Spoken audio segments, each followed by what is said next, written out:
Je vais vous parler de ma collection Allô les sons. En fait, tout a commencé avec mon premier emploi en tant qu'orthopédagogue. J'avais aucun matériel et les ressources Internet, ça n'existait pas à l'époque. Une chargée de cours de l'université m'a permis de photocopier tout ce que je voulais dans son matériel. Alors, j'ai rempli une boîte grosse comme ça et parmi tous les documents, il y a une feuille qui a vraiment frappé mon imaginaire. C'était un exercice sur le son roi. Il y avait un roi qui tenait un sceptre. Ils avaient pris la lettre O pour former sa tête et dans sa main, il tenait la lettre I pour le sceptre. Je me rappelle m'être dit que c'était vraiment génial d'enseigner de cette façon-là parce que on utilisait le son et la forme des lettres. Malheureusement, c'est pas ça qui s'est passé parce que quand je suis rentrée dans les classes, il y avait déjà des affiches placardées au mur et le son wa était représenté par un chien, puis l'enseignante disait que c'était le son wa comme un chihuahua. Rapidement, je me suis rendu compte que pour mes élèves avec qui je travaillais en orthopédagogie, ce serait pas suffisant.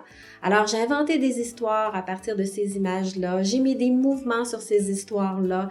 J'ai rajouté des dessins. J'ai utilisé des vrais objets dans la vie courante.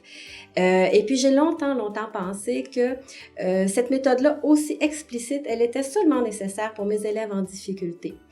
Puis un jour, je me suis mis à faire des animations en classe et les enseignants me disaient « Ah, ce son-là est un peu plus compliqué, comment tu l'enseignerais? » Et quand je passais dans le corridor, j'avais des élèves vraiment forts en lecture qui venaient me voir, qui me faisaient des gros câlins et qui avaient envie de me parler de mes histoires. Là, j'ai compris quelque chose au niveau neuronal, c'est qu'une aventure auditive, visuelle, kinesthésique, qui fait appel au métalangage, c'est pas juste stimulant pour les élèves en difficulté, mais aussi pour les élèves qui sont forts, en fait pour tout le monde. C'est ce qui m'a donné envie de partager mes histoires.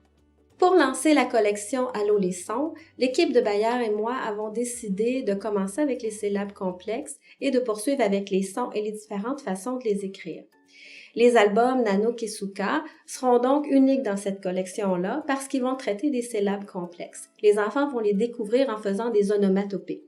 Ils vont passer de la syllabe de 2 lettres à la syllabe à 3 lettres en découvrant que dans la langue française, il y a des régularités, qu'on utilise souvent la lettre R et la lettre L au milieu et que ça nous permet d'agrandir les syllabes.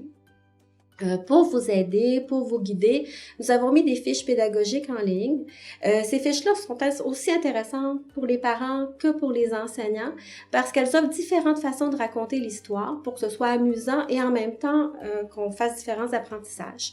Également, vous pourrez trouver les livres en version numérique et l'enfant pourra appuyer sur les onomatopées et entendre les sons. Je vous souhaite beaucoup de plaisir avec cette nouvelle collection.